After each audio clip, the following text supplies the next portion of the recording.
everyone, good morning. So nag-prepare ko og pagkain ng aking mga inahing baboy. So may nakuha kaming mga prutas kagabi. So itinapon sana nila pero kinuha namin. Isinilid ng isang tray.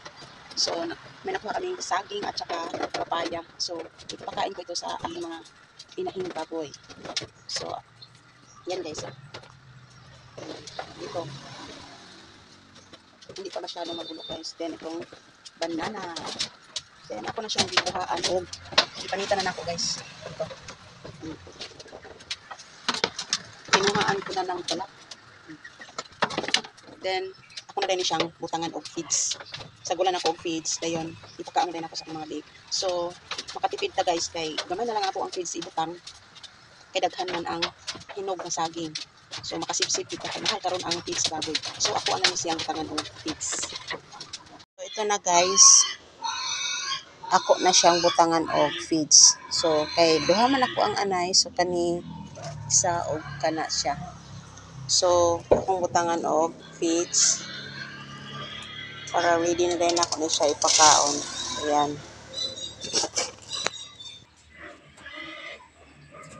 Then yung isa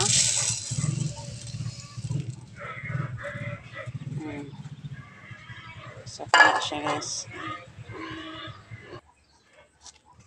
Then lungagan pa nato kay kulang ra gyud ni.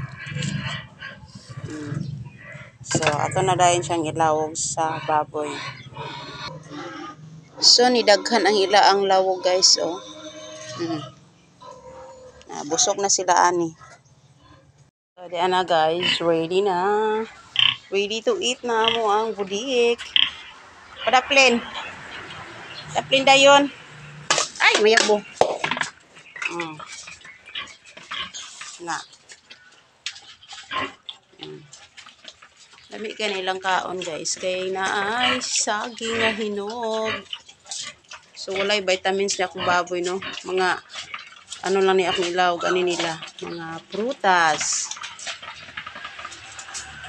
At saka so ito pa yung isa kong inahin. So ready to eat. Ready to eat na siya guys. Oh. Barik.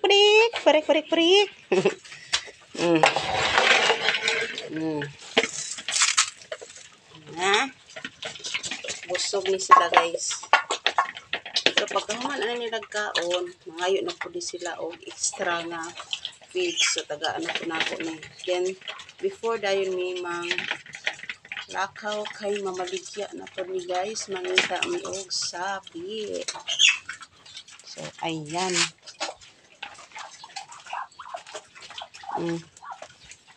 May magligo na po dahil pa nila guys pagkahuman nila og kaon. So ayan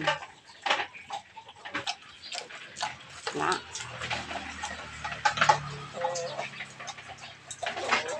So maraming salamat sa always nga pagtanaw sa akong mga videos.